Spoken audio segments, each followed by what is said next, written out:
Hello दोस्तों, आप सबका बहुत बहुत स्वागत है, अभिनंदन है। आरपीएफ कांस्टेबल जो दोस्तों 11 मार्च के दूसरे शिफ्ट का दोस्तों एग्ज़ाम हो चुका है। तो साथीगण, आइए इस वीडियो के माध्यम से चर्चा करते हैं कि आपके आज के 11 मार्च के दूसरे शिफ्ट में दोस्तों किस प्रकार से क्वेश्चन पूछा गया था। तो साथीगण, टाइम को वेस्ट ना करते हुए पहला क्वेश्चन देखते हैं। तो साथीगण, अगर आप सबको क्लास अच्छा लगे तो आप सबसे रिक्वेस्ट है वीडियो को दोस्तों लाइक ज़रूर करना। साथीगण, पहला क्वेश्चन है कि भारतीय संविधान की दूसरी अनुसूची में निम्नलिखित में से किसके वेतन का प्रावधान है। दोस्तों, आपके जो पहले शिफ्ट का एग्जाम हुआ था उसमें से आर्टिकल से क्वेश्चन पूछा। दूसरे दोस्तों शिफ्ट में दोस्तों अनुसूची से क्वेश्चन पूछ लिया, जिसमें से अगर मैं बात करूं कि दूसरी अनुसूची में बेसिकली राष्ट्रपति, उपराष्ट्रपति और राज्यपाल और साथ ही लोकसभा स्पीकर, ऑडिटर जनरल और जज, राज्य नियंत्रकों के वेतन के दोस्तों बारे में जो कि वर्णन किया गया है। आप सभी मेरे साथीगण को इस क्वेश्चन के बारे में आंसर पता होगा। अगर दोस्तों मैं 1 मिनट में, आइए दोस्तों पूरे 12 के 12 अनुसूची दोस्तों रिवीजन करने वाले हैं। अगर दोस्तों मैं बात करूं कि पहली अनुसूची में बेसिकली दोस्तों भारत संघ एवं उसके राज्य क्षेत्रों के बारे में वर्णन किया गया है। दोस्तों दूसरा में आपके बेसिकली वेतन के बारे में जो कि आपको एक क्वेश्चन बेसिकली पूछा गया था। अगर दोस्तों मैं तीसरा की बात करूं कि तीसरा अनुसूची में बेसिकली शपथ के बारे में कहा गया, आपको याद रखना है। अगर दोस्तों मैं चौथा अनुसूची की बात करूं कि राज्यसभा में सीटों का बंटवारा, ये बेसिकली चौथा अनुसूची में कहा गया, आपको दोस्तों याद रखना है। अगर मैं पांचवां अनुसूची की बात करूं तो अनुसूचित जाति एवं अनुसूचित जनजाति के क्षेत्रों के प्रशासन व नियंत्रण के बारे में दोस्तों पांचवां अनुसूची में कहा गया है। अगर मैं छठा अनुसूची की बात करूं दोस्तों तो उसमें से असम हो गया, त्रिपुरा हो गया, मिजोरम हो गया, मेघालय हो गया, इन दोस्तों अनुसूचित जनजाति क्षेत्रों के प्रसारण के बारे में कहा गया। अगर दोस्तों मैं सातवां बात करूं तो उसमें से संघ सूची, राज्य सूची और समवर्ती सूची, इन तीनों सूचियों के बारे में दोस्तों संघ एवं राज्य की शक्तियों के विभाजन के बारे में सातवां अनुसूची में कहा गया। अगर दोस्तों मैं आठवां अनुसूची की बात करूं तो उसमें से भाषा के बारे में कहा गया है। अगर मैं मूल की बात करूं तो 14 भाषा, लेकिन दोस्तों वर्तमान में अभी टोटल 22 भाषा है। दोस्तों आपके एग्जाम में पूछा जाता है कि 15वीं भाषा कौन सा है, तो सिंधी आ जाएगा दोस्तों। और सिंधी बेसिकली 61वां संविधान संशोधन अधिनियम 1967 के तहत जोड़ा गया था। अगर दोस्तों आपके एग्जाम में अगर 9वीं अनुसूची से क्वेश्चन पूछे तो 9वीं अनुसूची में दोस्तों उसमें भूमि सुधार से संबंधित है। और इसी में दोस्तों पहला संविधान संशोधन जो अधिनियम लाया गया था 1951, ये भी आपको याद रखना है। अगर मैं 10वां अगर अनुसूची की बात करूं दोस्तों तो दल बदल पे रोक लगाया गया था, जो बेसिकली 52वां संविधान संशोधन 1985 के तहत दोस्तों जोड़ा गया था। अगर मैं 11वां अनुसूची की बात करूं साथीगण तो बेसिकली पंचायत राज से संबंधित है, जो आपके 73वें संविधान संशोधन 1992 के तहत जोड़ा गया था। उसमें अगर मैं बात करूं दोस्तों तो आर्टिकल जो आपके 243 से लेकर 243 ओ तक के वर्णन किया गया है, जो भाग दोस्तों 9 में बेसिकली पंचायती राज के बारे में कहा गया।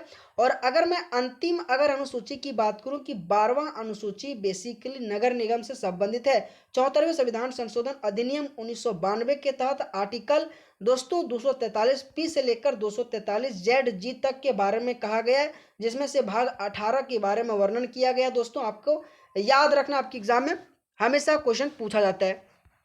अगर मैं अगला क्वेश्चन की बात करूं कि मौर्य वंश में संधि विभाग को बेसिकली क्या कहा जाता है, दोस्तों ये क्वेश्चन आज के दूसरे शिफ्ट का क्वेश्चन पूछा गया था कि मौर्य वंश में संधि विभाग को संधान विभाग भी कहा जाता था। यह विभाग संधियों, कूटनीति और विदेशी संबंधों के प्रबंधन के लिए जिम्मेदार था। मौर्य प्रशासन में इस विभाग का उल्लेख कौटिल्य के अर्थशास्त्र में मिलता है, जो मौर्यकालीन प्रशासनिक संचरण का एक महत्वपूर्ण हिस्सा था। दोस्तों आपके एग्जाम में मौर्य वंश से पहले शिफ्ट में क्वेश्चन पूछा गया, अगले दिन में मौर्य वंश से क्वेश्चन पूछा गया, अगले दिन और मौर्य वंश से क्वेश्चन, मतलब दोस्तों मौर्य वंश से हर एक शिफ्ट में क्वेश्चन पूछा जा रहा है। आप सभी मेरे दोस्तों से रिक्वेस्ट है यार, एटलीस्ट कम से कम मौर्य वंश आप हिस्ट्री में जरूर अच्छे से पढ़ के जाइएगा।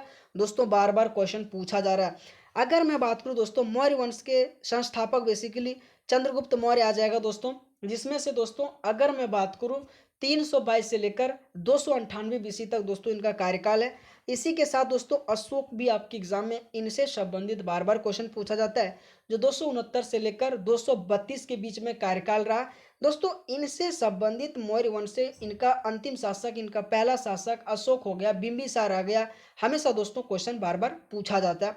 अगर मैं बात करूं दोस्तों कुछ और पॉइंट कि गुप्त वंश में संधि विवाह को क्या कहा जाता है, संधि विग्रह कहा जाता है, या उद और शांति के भारी मंत्री होता है। यह भी पॉइंट याद रखिएगा कि गुप्त वंश में संधि विवाह को बेसिकली क्या कहा जाता है, संधि विग्रह कहा जाता है। दोस्तों ये भी क्वेश्चन आपके एग्जाम में पूछा जा सकता है। अगर मैं अगला क्वेश्चन की बात करूं कि इंदिरा गांधी नहर परियोजना बेसिकली किस राज्य में स्थित है, दोस्तों राजस्थान में। आपके एग्जाम में बहुत इंपॉर्टेंट ये क्वेश्चन बार बार पूछा जाता है। दोस्तों आपके एग्जाम में चाहे नहर से हो या दोस्तों बांध से हो रिलेटेड एक क्वेश्चन, चाहे रेलवे हो चाहे एसएससी हो, कभी कभी आपके एग्जाम में पूछा जाता है। तो बेसिकली दोस्तों ये भी पॉइंट आपको याद रखना है। नदी, झील और बांध दोस्तों आपके एग्जाम में, हर एक एग्जाम में इंपॉर्टेंट रहता है, आप एटलीस्ट जरूर पढ़ के जाइएगा। अगर साथीगण मैं बात करूं इंदिरा गांधी नहर जो बेसिकली राजस्थान में जो कि है, अगर मैं बात करूं कि भारत का सबसे लंबी नहर है, यह पंजाब में सतलज और ब्यास नदियों के संगम के पास हरिके बैराज से शुरू होता है। राजस्थान के थार मरुस्थल में इसकी सिंचाई सुविधाओं को समाप्त करती है। प्रधानमंत्री इंदिरा गांधी की हत्या के बाद 2 नवंबर 1984 को राजस्थान नहर का नाम बदलकर इंदिरा गांधी नहर कर दिया गया था। ये भी पॉइंट याद रखिएगा। अगर मैं अगला क्वेश्चन की बात करूं कि किस जल में विघटित नहीं होता है, अगर मैं बात करूं ग्लूकोज, इस क्वेश्चन का आंसर आ जाएगा ग्लूकोज तथा सुक्रोज, जो कुछ माइनस ओ एच समूह होता है जो जल के साथ हाइड्रोजन माइनस बंध बनाते हैं, जिसके कारण ये जल में घुलनशील होता है।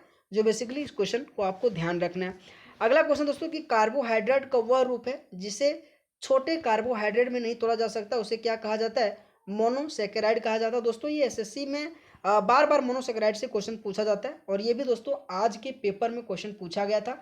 आप सबसे रिक्वेस्ट है दोस्तों कि क्वेश्चन को याद रखिएगा कि कार्बोहाइड्रेट का वह रूप जिसे छोटे कार्बोहाइड्रेट में नहीं तोड़ा जा सकता उसे मोनोसेकेराइड कहते हैं। भारत का कौन सा तटीय प्रदेश मुख्य रूप से चट्टानी है, तो बेसिकली पश्चिमी तटीय, जो आपको ध्यान रखना है। अगर दोस्तों मैं अगला क्वेश्चन की बात करूं कि उत्तर भारत में सुरु सिंगार जो वाद्य यंत्र कितने प्रकार जो कि तार होते हैं, तो 4 होता है दोस्तों। कि उत्तर भारत में सुर सिंगार वाद्य यंत्र में कितने तार होते हैं, तो बेसिकली 4 तार होता है। उत्तर भारत में सुर सिंगार वाद्य यंत्र में सामान्यतः 4 मुख्य तार होते हैं। इसके अतिरिक्त इसमें सहायता तार यानी कि सिंपैथेटिक स्ट्रिंग्स भी कहते हैं, जो अनुनाद पैदा करते और ध्वनि को गहराई देते। सुर श्रृंगार भारतीय शास्त्रीय संगीत का एक महत्वपूर्ण वाद्य यंत्र है जो आमतौर पर ध्रुपद शैली में उपयोग किया जाता है। दोस्तों उत्तर प्रदेश से आपसे जो कि कथक संबंधित है, आपके हमारे भारत में दोस्तों 8 जो क्लासिकल डांस है दोस्तों, उनसे रिलेटेड आपके कलाकार हो या उनसे रिलेटेड दोस्तों किस राज्य में चाहे सतरिया हो, चाहे भरतनाट्यम हो, चाहे मोहिनी अट्टम हो, चाहे कथकली हो, कहाँ पे आयोजित किया जाता है, इस पॉइंट को भी याद रखिएगा। और उससे भी ज़्यादा दोस्तों इंपॉर्टेंट उनसे संबंधित दोस्तों कलाकार जो आपके एग्जाम में हमेशा इंपॉर्टेंट बनता है, जो बेसिकली दोस्तों मैं उम्मीद करता हूँ आप सब जो कि अभी तक उस तरीके से टॉपिक पढ़ चुके होंगे, है ना।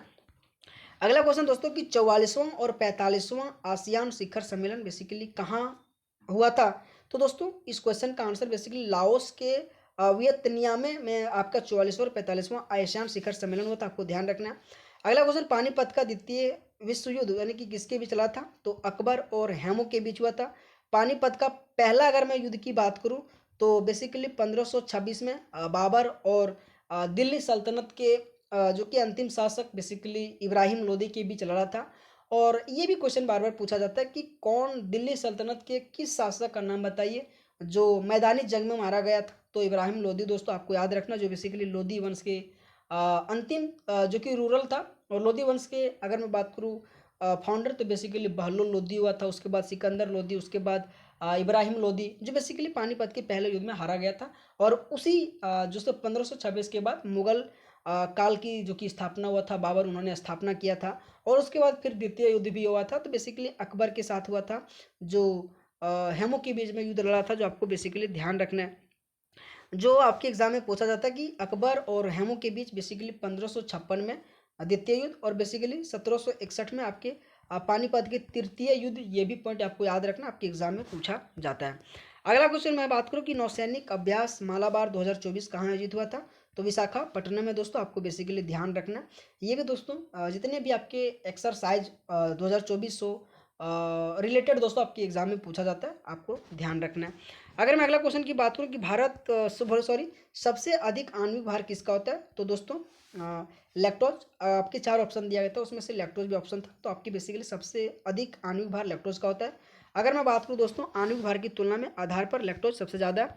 अगर दोस्तों मैं बात करूँ कि ग्लूकोज CH12O जो आणविक भार 180 जो कि ग्राम बर मोल आ जाएगा। फ्रक्टोज आएगा जो C6H12O6 आणविक भार 180 ग्राम पर मोल आ जाएगा। लैक्टोज जो C12H22O11 आणविक भार अगर बात करूँ 342 ग्राम पर मोल आ जाएगा, आपको ध्यान रखना है।